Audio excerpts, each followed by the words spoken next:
All right, hello and welcome now, day 13, reading through 1st and 2nd Kings.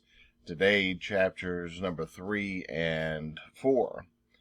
Where we left off was in the transition between Elijah to Elisha. The larger reflective question, I think, for this entire book is, can they turn the ship around? And I think the more intermediary question is, with Elisha getting a double portion of Elijah, can he be more effective? Elijah did tremendous things. He was able to show that with all of the how the kings had abandoned God, and yet there was still God was still in the land. But can Elisha help turn the hearts of the people and of the royalty before it is too late? And so here we are now in chapter number 3.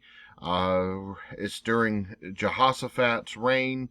Ahab's son Jehoram is reigning over the northern kingdom of Israel, and Jehoshaphat over the southern kingdom of Judah.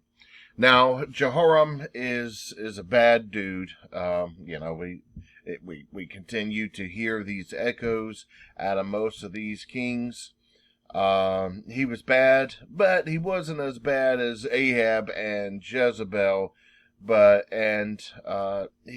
He removed some of the Baal worship that his father had made, but yet overall he did not turn things around. And so, even though he wasn't as bad, we see it's kind of a series of lower highs, especially for this northern kingdom of Israel. When there's a king that's a little bit better, he's not as good as previous ones have been that were better. And so, the trajectory, the trend is just on a decline. That there's going to be war with the Moabites.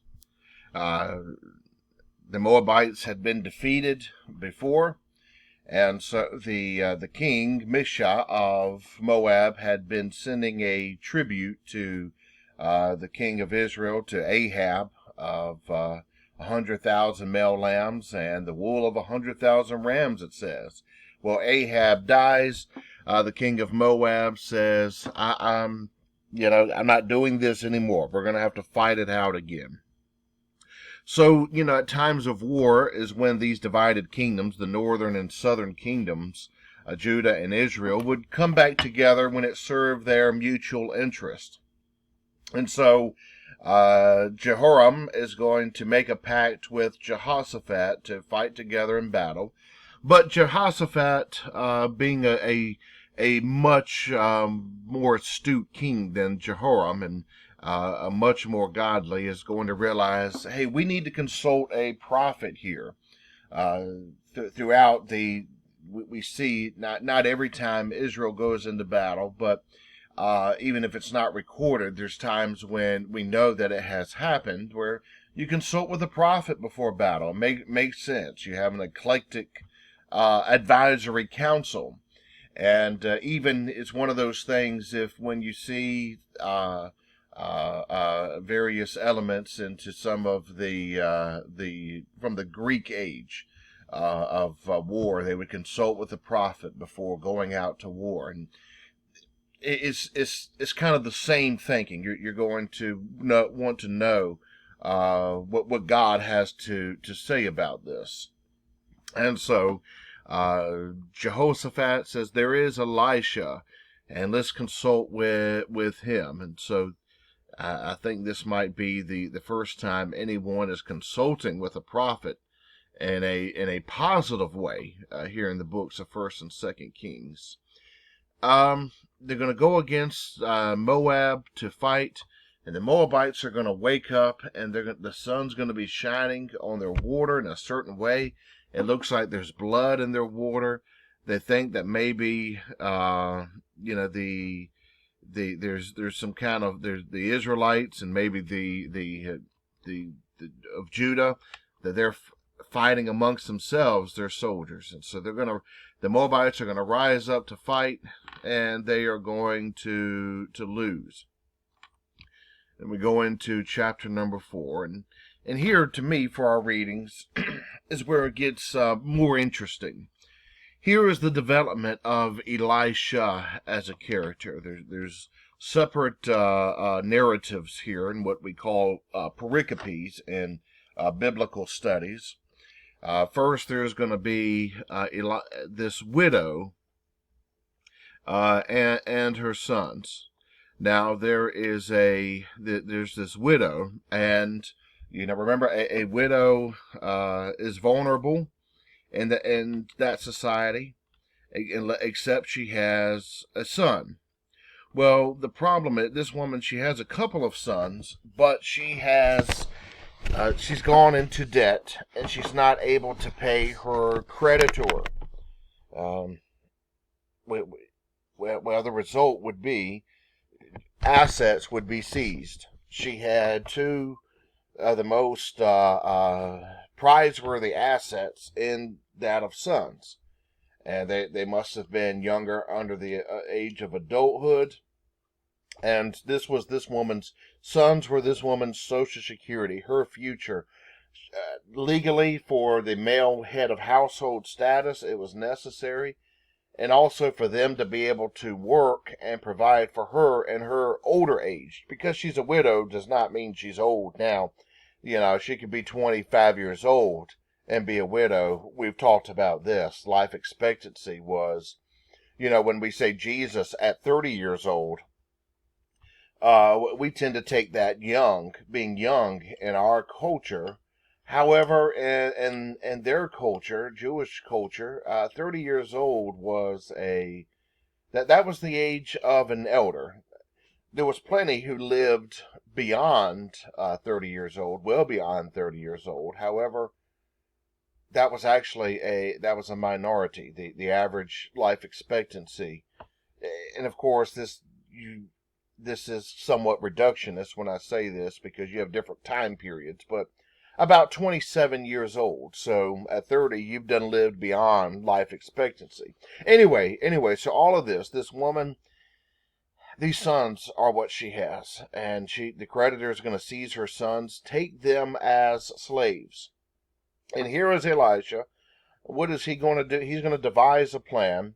She's got some olive oil. He says, borrow containers from your neighbors, and you're going to just start pouring one into another and into another, and that, in fact, through a miracle, all of these are going to be filled. And you're going to pay your creditor with all these jars of olive oil, and so it works. And then there's actually going to be excess that they're going to be able to profit from, even beyond paying off their debts. That they're gonna have some money to live off of. Then there's Elisha is going to give life to a boy who has died. He's going to give that, and of course, once again, being in that culture, in a patriarchal culture, we have to remember that the life of a male was worth more than the life of a female. In fact, here's one interesting fact that I'll throw out there. In this culture, males were breastfed twice as long as females were. In Jewish culture, females were breastfed about 1.5 years. Males were breastfed for 3 years, and so there was that is indicative of the investment that was made into male children. And so here Elijah raises this male child, and then here he's going to they're making a stew, and they've put in some fruit, herbs, something like that is poisonous. And then when they realize that there's poison in the pot, Elisha is going to turn it into something that's not harmful. And then, finally, here in this chapter number 4, Elisha is going to miraculously feed 100 people.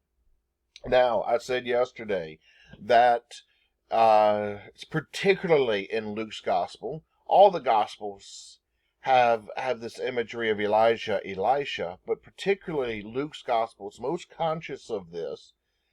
Specifically, when Jesus talks about his ministry in Luke 4, back at Nazareth, as being one that's similar and parallel to Elijah and Elisha. And when we read through this chapter, boy, it sounds very similar to the Gospels. Sounds very similar to the Gospel of Luke. These quick narratives, Jesus going and doing one thing after another. So what we see here, Elijah was someone powerful, calling fire down from heaven. Elisha is one who now his prophetic service has manifested through the